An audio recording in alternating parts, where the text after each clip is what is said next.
At Channel Surfers, we have a crying crib of competition waiting for you at this episode.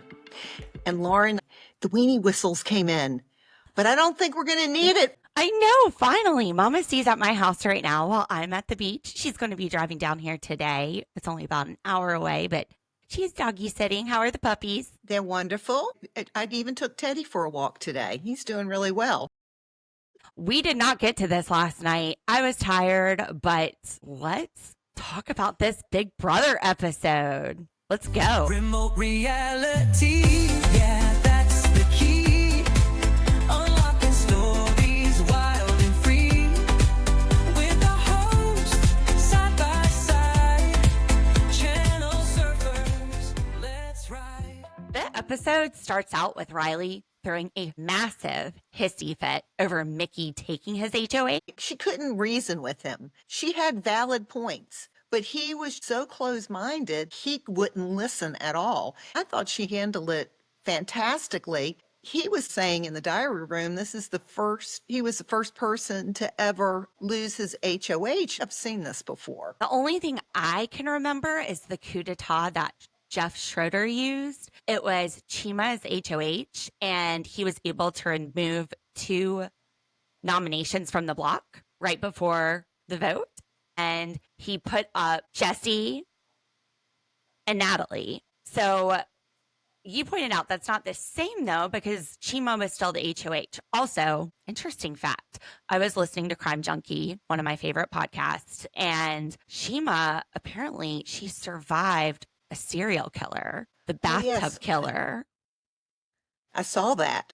Yeah, she was one of the people that helped convict the serial killer because she was one of the survivors. That's pretty wild. Anyway, random trivia. So yeah, that's not exactly the same. It might have been last season. I tried to Google it last night, but I got tired. Sorry, people, I'm old. Maybe an HOH has been taken over, but no one knew who the person was who took it over. This is the problem that Riley has. He doesn't get the HOH room. He doesn't get letters from home. He doesn't get his snacks. It's just all snatched right from under him. I could see the emotion in this. People are waiting for letters from home. I wanted to ask you a question. Would you be all emotional if I wrote you a letter? I don't think so. Trying to figure out what response that would elicit in me. I would be happy that my mom wrote me a letter. I might be a little embarrassed. Well, the thing is, you're different from a lot of these young people. You have a husband and you got a little child. So that would elicit more emotion than, I guess, my letter. Okay. Baby. There's a difference. I'm on Prozac. I don't have emotions. So yeah, this is just a massive meltdown. And I get the family side, but he needs to pull it together because he's just putting a huge target on his back. I don't know why Riley would do this. Why wouldn't Mickey throw your butt up? She's HOH now. He was really lying to her and she knew it. Was it Zach who told her? Who was it that told them, or Vinny? Somebody told them. She doesn't want to reveal who told her because then they would have a target on their back and she needs her alliance. So who told her what? That Riley was going to put her up on the block. Yeah, and so Riley's over there lying about it, but Mickey knows that he said it. And he's just it's not even getting through to him at this point. Mickey was right. He was going after her, Ashley, and Morgan. She didn't have a choice. She had to use it. So what did you think about Riley and Catherine crying outside the HOH room? They should have chosen a different place to have their conversation. They were right there as Rachel and somebody else were bringing up the things for Mickey for her HOH. Let's go to the have-not room. I haven't seen enough of that.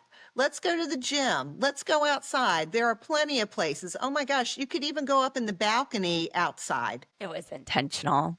They just wanted to have everybody know how hurt they were over Mickey playing the game. God forbid somebody in this house do something smart and make a move. So sad. So this Riley and Catherine showmance was not on my radar. No, it wasn't on mine either. However, she sees the inside.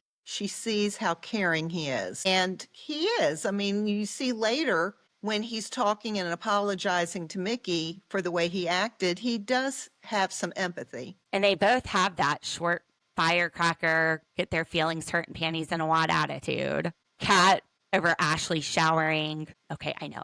Everybody come at me. Everybody took Mama C's side on the Ashley showering thing. But also last week when Ashley came out smiling after talking to Riley, I guess in retrospect, if she had these feelings for Riley, maybe she felt like Ashley was making fun of her man. Yeah, I don't remember the reason why Ashley was smiling. Who was she talking to? She was talking to the HOH. Who was the HOH?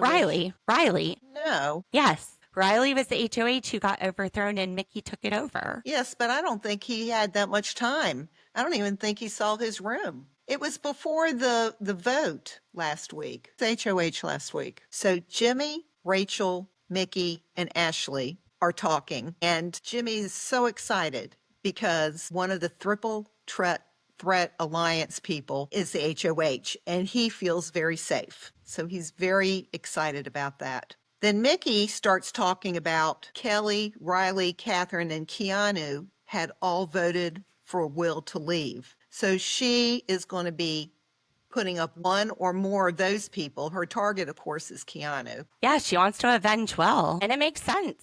When your alliance member wins, you're supposed to feel good about it. So we go to this crazy little segment where Lauren is sitting on the couch outside with Rachel, and she's saying that she used to design t-shirts, but then she got bored of that. And it just made me think about how I've spent so many hours this week designing merch tees, which I will drop eventually. I'm not going to get bored of it, but I just want the store to look really good before I launch it. But during this conversation, something unexpected happens. Yes. Ava burps in her mouth and spits out the tea that she was drinking. And all of a sudden, the big brother edits starts putting in all this canned laughter. There were so many sound effects, which just made it so much more interesting. We could do it too. Say something funny. Yeah, we have sound effects too. It's Kelly's birthday week. Happy birthday, Kelly. Happy birthday, Kelly. And I just have to say, it might be because they're young, but when you're old, I don't see the birthday months or birthday weeks. I'm happy that I'm alive and I woke up on my day of my birth and I think of my mom. So I guess it's my age. You think about grandma? I do, because she gave birth to me that day. Well, I think about grandma too, because I had Jake the next day and I always think however many years ago, so what, 68? 68. Well, no, at the time Jake was born, it was 64. But every year I just think how many years ago my grandma and I were doing the same thing. Because I was induced on your birthday, but Jake just took forever to get here. Well, and my mom was older. She was a little bit older than you were, but you know, you were a little older when you had your first. She was about Rob's age as he was when we had Jake, 42, and I was 37. So yeah, I think about grandma on your birthday too. That's so Aw. sweet.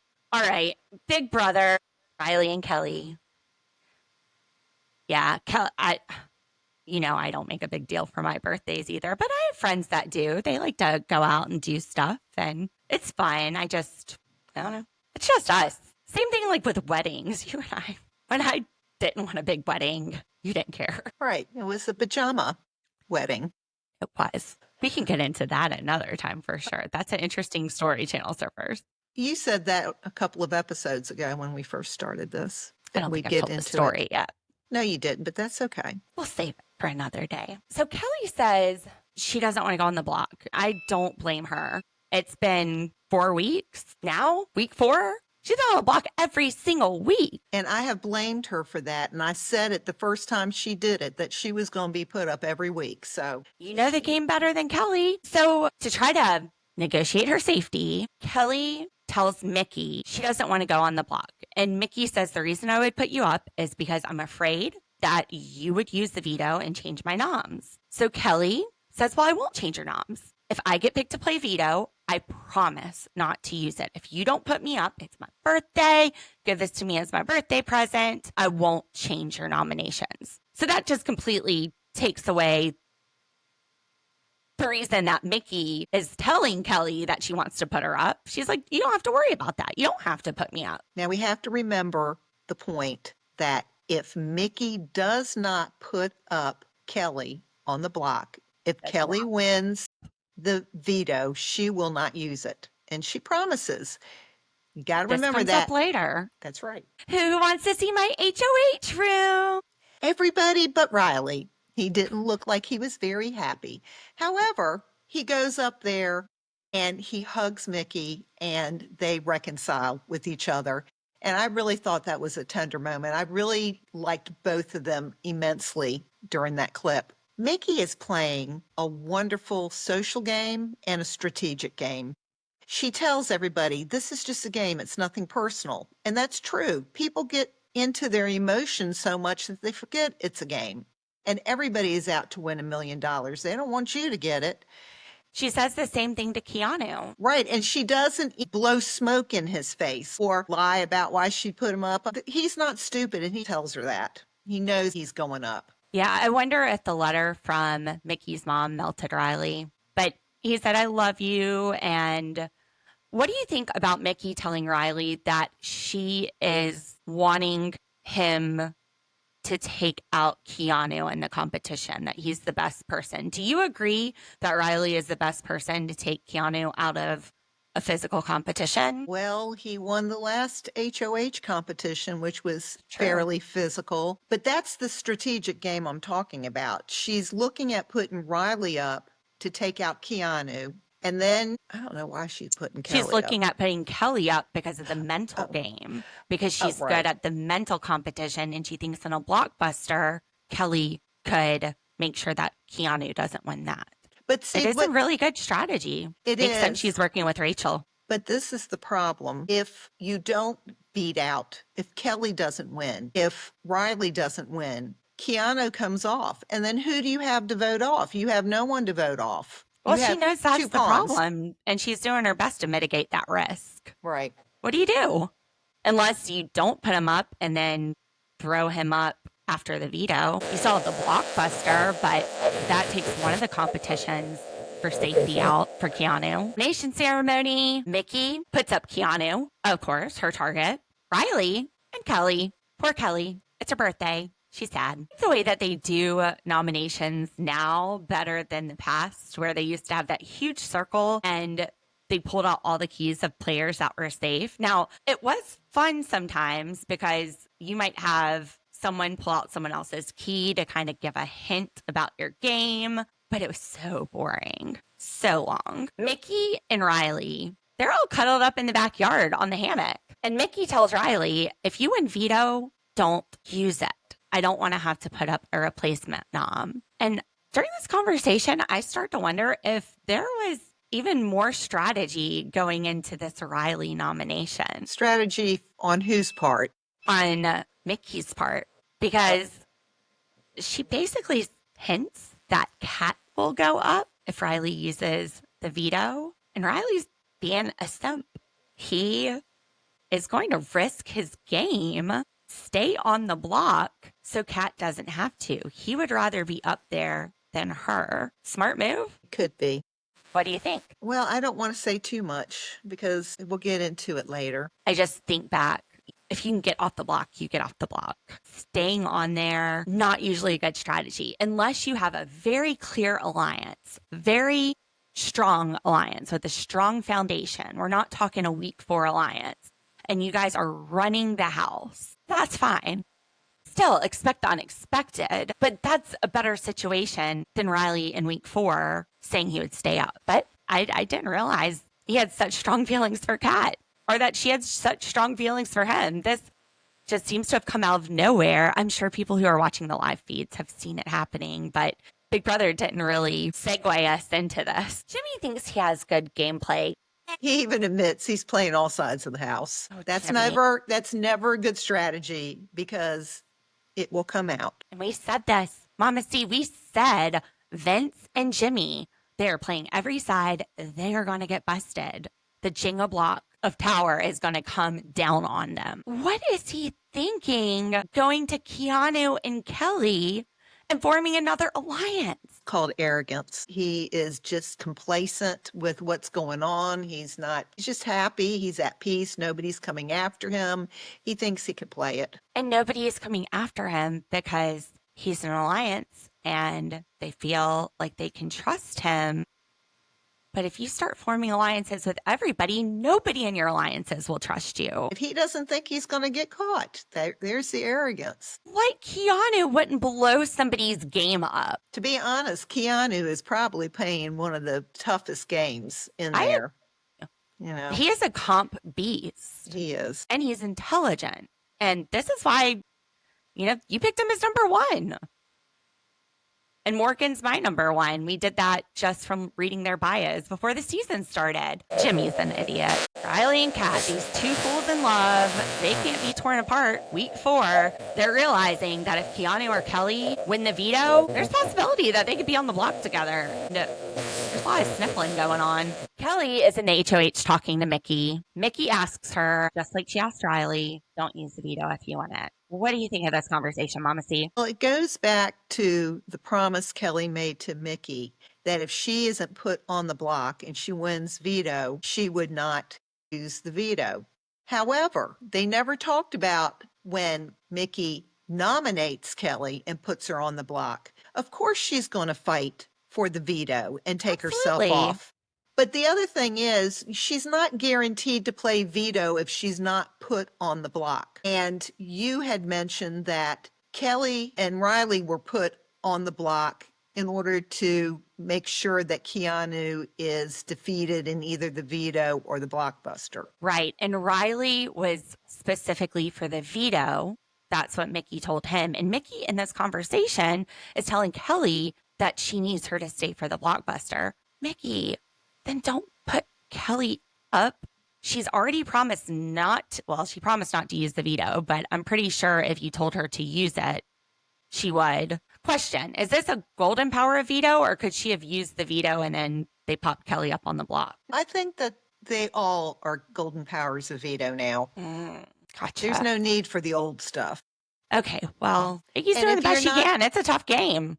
And if you're not familiar with the golden power of veto, is if you win and take somebody off the block and you weren't on the block, then they can't put you up. They can't nominate you, Right. which regular veto is you could use it and then they could put you up. I think that's what happened with Marcellus. Really, what is happening here? We finally have Mickey playing strategy, and we're seeing that Keanu is almost unbeatable. She can only think of 2 people in the house that could beat him at competitions. She doesn't have a second person to throw up there. This is just showing the strength of Keanu, this predicament she's finding herself in. And not only that, she's putting up people who voted for Will to go out. There's only Right. 4 of them. And so these people who are supposed to be the comp beast are all on this one side. That's true. I didn't think about that. They don't have Rachel Riley, though. Well, and that's the thing. Rachel thinks she's a comp beast. Because she used to be. She's not a comp beast, but she is a social beast. Her social game is maybe the best this season. She's not getting a lot of time anymore. And that shows she's kind of riding the coattails of somebody. Oh, is she a floater? She Should might she be a be grabbing a floater. life vest? Rachel, grab a life vest. Veto competition. This looked like a really cool competition. You said they played it last season. Yes. And I tell you what, this has been my favorite part of this season, I believe. We can start with Ava. Ava is hilarious. I love her little Vanna White moves. They were spot on. And I love it. Somebody should probably like her in the house, but then I forgot she's got a boyfriend. I'll love her in this house. She is a favorite. Now, for the veto comp, we've got Morgan picked to play and Rachel Riley picked to play, which you would think those are pretty 2 great shots. I mean, Morgan, she's a gamer. Keanu is a gamer. This is definitely like a gamer style competition. It reminds me of video games like Legend of Zelda, or I don't know, the ones where you have to remember a pattern. Well, what's the name of that game it's a circle and Simon says? Yes, it reminded me of that. So I would think that Keanu and Morgan would do awesome at this. Morgan, though, she doesn't even make it past the first round. Rachel goes faster than anyone in that round. So maybe the comp beast is back. She says that she's the comp beast and it's about time she starts winning. So let's hope. She makes it to the final 2 of this veto comp. But Keanu, Dungeon Master Keanu, pulls it out. And the way he did it, even the other house guests were commenting on it. He was slow. He was methodical. It was like, come on, man, hurry up. And everybody else is running back and forth. But his mind was locked into what he was doing and he pulled it out. And this is the 3rd veto in a row he's won. 3 in a row. Yeah, I'm with you, Lauren. If they want to get him out, don't make him the first 3 nominations. I don't know if they can get him out. Well, I hope not, because I liked him to win. I know. Well, he's your pick. He's your number 1 pick. I like him too. He's playing a game. He's been playing the game. He's not just waking up week 4. He has been playing the game since the first week. Channel surfers, if you have heard a beeping throughout this podcast, it's my insulin pump. I just put it on Do Not Disturb. So you won't hear it for the rest of the podcast. I should have done that sooner. When Keanu wins, he rubs Ava the wrong way. There's nothing but crickets. Nobody is applauding him. Nobody is congratulating him. And even Ava, who's the master of ceremonies for the veto, doesn't say anything. It's a big delay on congratulations. So he looks at her and he says, you have a prompt. And she didn't like that. Well, then congratulate him earlier if that's what you were planning on doing. Everybody's just trying to please everyone else in the house. So even if you're cheering for Keanu, you're doing it silently because no one wants to jump up and down with him. He really is on his own. But he's the strongest player. Really, that's an opportunity there for somebody to form an alliance. Why aren't they talking to him? I almost thought that Rachel the other day was going to align with him since she grabbed his arm and wouldn't let go. She's forcing him. I'm forcing you into a final 2. Actually, what do you think about that? A Rachel Keanu final 2. Who wins? Look, at this point in the game. This is the thing. You have to have secrets. I remember, and I don't know what season it was. 2, no, it wasn't 2, it was 3. Danielle, she had an alliance with this younger guy. Jason. And they just kept it quiet. I mean, nobody knew. And I was pulling for Danielle to win. I think she came in second that season. She did. He won. You know what? I saw a YouTube video and I sent you the link. Dr. Bill Kirby from Big Brother 2. He is one of the most infamous players in this game. He was recently on Deal or No Deal Island. And I ended up watching until he wasn't on there anymore. I wasn't interested once Will left. But he is talking to Rob Has a Podcast and says, these new players, it's a whole different game. This is not the same game that it was back in the golden days. And I noticed that we kind of talk about Big Brother 11 or 12 and further back because that was when it was good. Before it got to kind of what it is now, which is not wanting to hurt feelings. Can you think of any recent seasons that were as good as the classic old ones? I don't know. They all have their positives. There was one season, it was right before Reindeer Games, and Big Brother 25, Cameron Harden. He was so disliked in the house, but America loved him. And so I thought that was really a great season. You didn't watch this season, but I like the barbecue. Big Brother 25, Cameron Harden. Nobody liked him in the house, but America loved him. And so I thought that was a great season. If I really stop to think about it, I love the cookout. That was an awesome season. I know you didn't see it. I was pulling for Xavier the whole time. I picked him week 1, just like you've picked Keanu. So that was really exciting to watch. It's just different. Will's right. This is a very different game. It was the same thing when he was on Deal or No Deal Island. He got there and he was being cunning and manipulative. And they were saying he's a narcissist and their feelings were getting hurt. It's a game. Big Brother is just a representation of the culture that's happening now. And I think that the culture that's happening now is kind of like touchy-feely type of thing. So that's probably why you're seeing it with these young people. There's a lot of people in the culture that really don't care what they say. That's only on social media where nobody sees them.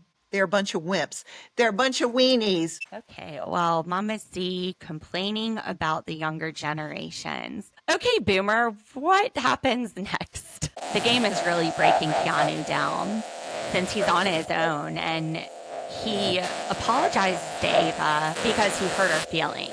He didn't intend that. He lets her know that wasn't his intent. He's crying to her. He's very vulnerable right here. And Ava is giving him a shoulder to cry on, but then she goes into the diary room and says, well, if I'm HOH next week, he's gone. Really, this looks like an opportunity to me to form an alliance with somebody that is completely on their own. Hold on, I'll be right back. We're on vacation at the beach house. My 4-year-old's in the background just fell off the bed because he likes to jump on the bed, even though I tell him a million times not to. Anyway, this looks like an opportunity for Ava to maybe pull Keanu to her side. Like, this would be a natural way where it would come up, unlike Jimmy just jumping in there and saying, hey, let's all be partners. Does she really have a strong alliance? Don't feel like she's had those conversations. People know that she's good. They're not trying to get rid of her because of her social game, but she's not in a clear alliance. I agree. And it goes back to what we said about Keanu and Rachel. I mean, all you have to do is get a secret, and you have to both keep the secret. And Keanu, he's a strong player with nobody on his side and his back's against the wall, and he is spilling his emotions to you, Ava, instead of doing the dirty work for the house, which you're not going to win HOH anyway. I'm sorry. You're not winning HOH next week. You should be trying to get Keanu on your side. It just looked like a missed opportunity, and it seems short-sighted for her to say, next week I'll get him out. And you know who gets this game?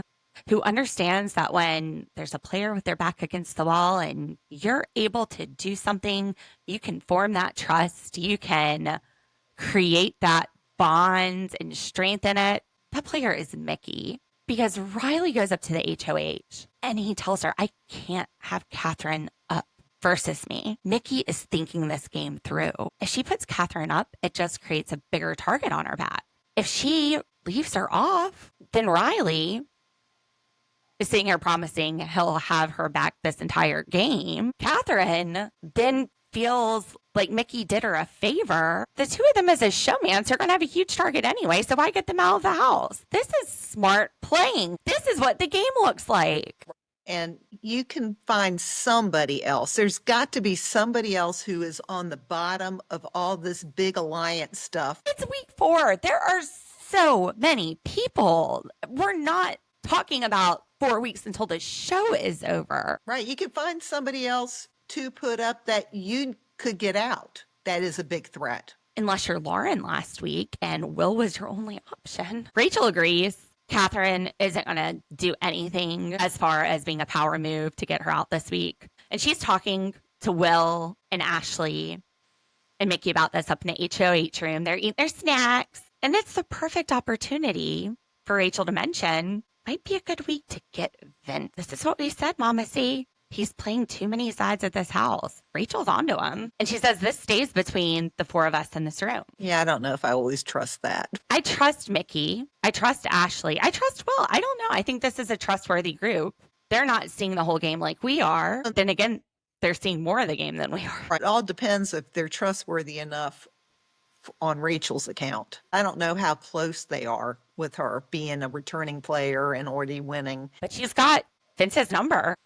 Don't think that would be a bad move. I agree. The crying crib. Mickey has a conversation with Vince in the HOH room. She's not promising him safety. She's not even looking him in the eye. Really, if you're going to take any page out of Lauren's book from HOH last week, not looking somebody in the eye is probably the only one that he might take. And Vince is not handling this very well, that he is not being promised safety. He goes on and he's going, well, she thinks I'm playing the whole house.